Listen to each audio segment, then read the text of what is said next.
Olá pessoal, no vídeo de hoje vamos ver o Chico Garcia falando sobre as ameaças que Augusto Melo vem sofrendo, o que fizeram com seu carro, a votação se houve irregularidades, bastidores do derby e muito mais. Então vamos pro vídeo. Pois agora, Augusto Melo é oficialmente um ex-presidente do Corinthians. É um presidente impeachmentado, é um presidente destituído. É um presidente que foi tomado por uma grande esperança ao suceder a Renovação e Transparência, ao suceder do William Monteiro Alves, ao confrontar André Negão naquele pleito. E no primeiro contrato de patrocínio do então presidente Augusto Melo, é uma complicação que acabou lhe acompanhando até o fim da sua gestão, da sua caminhada política dentro do Corinthians. O caso da Vaidbet, ele gerou muitos problemas para Augusto, para o clube e para outros dirigentes da gestão, inclusive com um indiciamento na Polícia Civil, com uma denúncia do Ministério Público acatada pela Justiça, e o ex-presidente agora oficialmente no banco dos réus, tendo que, inclusive, podendo indenizar o clube em 40 milhões de reais e respondendo o processo por associação criminosa, furto qualificado e lavagem de dinheiro. O Ministério Público entende que os caminhos do dinheiro envolvido na negociação, eles seguiram caminhos tortuosos, segundo o relatório do Ministério Público. Um problema que, assim, provavelmente, certamente, eu diria, inviabilizou a sequência de Augusto Melo no comando do Corinthians. Ele continua se defendendo, não simplesmente aceitou o resultado, disse em nota, inclusive, que a maneira como a votação foi conduzida, ela foi feita de uma forma ilícita e irregular, comandada por pessoas que querem a sua saída e que por serem oposição da sua gestão. E isso até acho que ele não está errado, porque desde sempre o Romeu Tuma Júnior se declarou de uma forma muito parcial contra o então presidente Augusto Melo e, enfim, e protegeu até outros ex-dirigentes com problemas tão maiores ou iguais ao Augusto Melo, né? Mas isso está claro, e o problema que o Augusto enfrentou, ele também estava claro, né? Então, o Augusto segue se defendendo, dizendo que a condução das coisas, elas foram ilegais, ela foi ilegal, e também dizendo que pretende provar a sua inocência de tudo que ele está sendo acusado. E ele vai poder fazer isso, como todo cidadão. Agora, é fato que a sua imagem ela estava muito arranhada perante o torcedor. E pouco mais de 2.000 pessoas votaram, e por 1.413 votos a favor, contra 630 contra, o presidente então foi oficialmente destituído do cargo. Uma votação que começou às 9 da manhã, terminou às 5 da tarde no Parque São Jorge, que teve a presença, inclusive, do Augusto Melo lá, mas, cara, uma saída, um triste fim, né? Uma saída melancólica. Ele, inclusive, esteve presente, teve que abandonar o Parque São Jorge no carro de um dos aliados, porque o seu carro estava com os 4 pneus rasgados no estacionamento, sofrendo um vandalismo, né? Ele provavelmente sofreu algumas outras ameaças, teve que sair escondido pela porta dos fundos. Que loucura. Eu penso assim, poxa, ele foi um presidente, eu entrevistei o Augusto algumas vezes, e ele muito convicto, né, de que nunca fez nada de errado, e não vou tirar isso dele, né, não vou fazer nenhum juízo de valor a respeito, mas me impressionava a força que ele tinha para dizer que ele queria apenas o bem do Corinthians, que ele nunca fez nada de errado. Mas, cara, é impressionante como, ao mesmo tempo que ele falava isso, tudo na sua volta indicava o contrário, né? Os indícios, os relatórios, as denúncias, as acusações. E o grande problema é que o Corinthians é envolvido com isso, não de agora.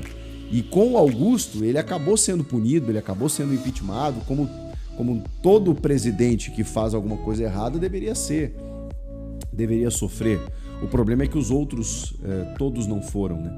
E muitos estão lá dentro, ainda mandando, ainda apitando, ainda participando do CORE, né, do Conselho de Orientação. Então, é isso que incomoda muitas vezes o torcedor. Agora, que o Augusto ele não colaborou, digamos assim, né, com a sua imagem perante o torcedor, isso é fato, isso é inegável. E, portanto, por praticamente 70-30, né, na votação, ele acabou saindo do clube.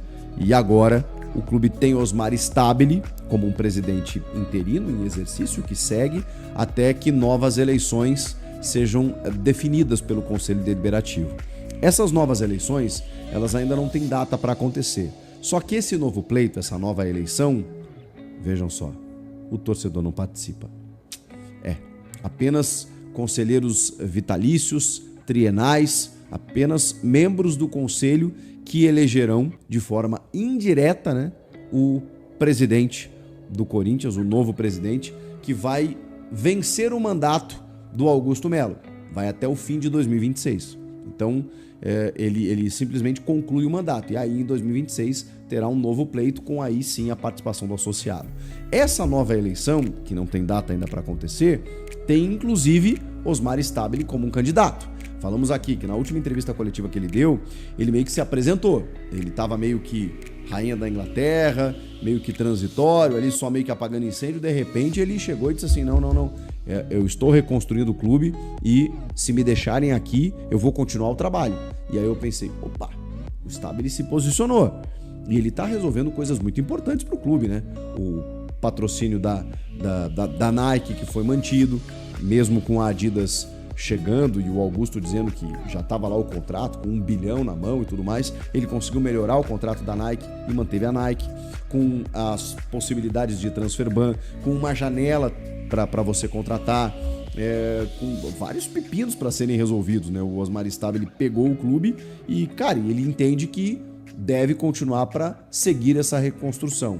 Que aconteça o melhor para o clube, né? Porque o Corinthians não pode ficar nessa transição de um presidente que pensa uma coisa, com outro que assume e pensa uma coisa completamente oposta, e aí por briga política acabar não pensando no clube, que é o que mais importa nesse momento. Então, vamos ver o que acontece nos próximos passos.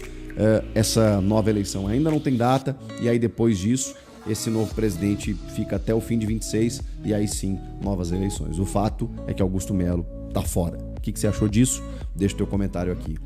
Eu queria falar também, que não deu tempo, sobre os bastidores dos derbys revelados pela Corinthians TV, porque o Corinthians foi muito esperto, né? Depois da vitória no primeiro derby, aquele 1-0 na Neoquímica Arena, eles não soltaram os bastidores. Por quê? Porque poderia gerar uma eliminação no jogo seguinte, e aí você, enfim, daqui a pouco o clima de já ganhou, aquela história toda, natural.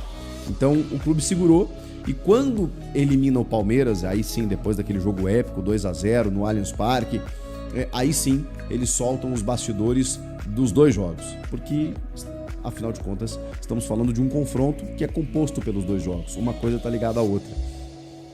E aí a gente pode ver algumas reações no vestiário. Eu queria destacar algumas delas, como por exemplo,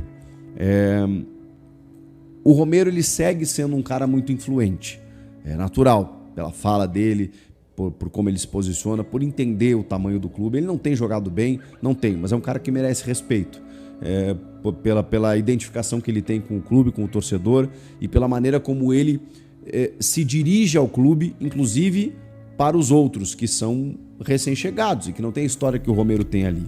E também dá para entender por que quando ele entra no segundo jogo, o Garro dá a abraçadeira de capitão para ele. Outros líderes a gente vai vendo surgindo, né? O Gustavo Henrique, por exemplo, é um cara que é experiente, jogou na Europa, jogou muito bem no Santos, teve alguns bons momentos no time, ano passado especialmente, mas esse ano oscilou demais, como toda a defesa. E nesses dois derbys ele foi um gigante. O Gustavo Henrique tomou a palavra. O Raniel é um cara que também sempre fala, e esse, enfim, tem sido um cara fundamental também. Carrilho, Memphis Depay, dando um discurso em inglês ali, né, e tal, muitas vezes traduzido pelo preparador físico ali, fisioterapeuta, se eu não me engano, sempre traduzindo ali o que o Memphis está falando, e especialmente Hugo Souza. Cara, Hugo Souza. E são lideranças diferentes, né, algumas mais silenciosas. Por exemplo, o Garro é o capitão do time muitas vezes, e ele, cara, ele não fala. Mas o Garro tem uma presença no vestiário, ele tem uma presença no time que todo mundo respeita Rodrigo Garro. Então, existem maneiras de você construir essa liderança, essa história dentro do clube. O Hugo Souza é impressionante. O Hugo Souza é impressionante. Porque, cara, no primeiro jogo, ele chega e ele tá no meio do discurso e ele fala assim: Memphis, Garro, Yuri, tô muito feliz de vocês estarem jogando juntos de novo. Agora vocês vão correr pra cá. Porque aqui vai todo mundo correr. Então, tipo assim, não tem vaidade não, cara. Tipo, pô, show de bola que vocês estão com a gente. Vocês realmente dão qualidade pra gente. Mas assim, vamos lá. Que hoje cada um vai correr pelo outro. E é isso, cara. E é isso que tem que ser. O Ranieri, que eu citei, né? O Ranieri eu já entrevistei ele. A história de vida dele é um negócio inacreditável. E aí o Ranieri, ele tem uma frase muito emocionante, que ele fala assim: há 2, 3 anos, tudo que eu queria era estar aqui, vestindo essa camisa e jogar um jogo como esse. Eu só saio daqui, cara, desmaiado, sangrando, morto. Eu vou dar minha vida por vocês, mas vocês têm que dar a vida por mim também. Então, é um senso coletivo que, cara, eu sei que tem aquela história de que, pô, quando o time perde, os bastidores não são revelados, né? E muitas vezes o cara pode ter dito a mesma coisa, mas aí o resultado não veio e aí, né? E aí quando o resultado vem, parece, pô, o cara fala isso todo jogo.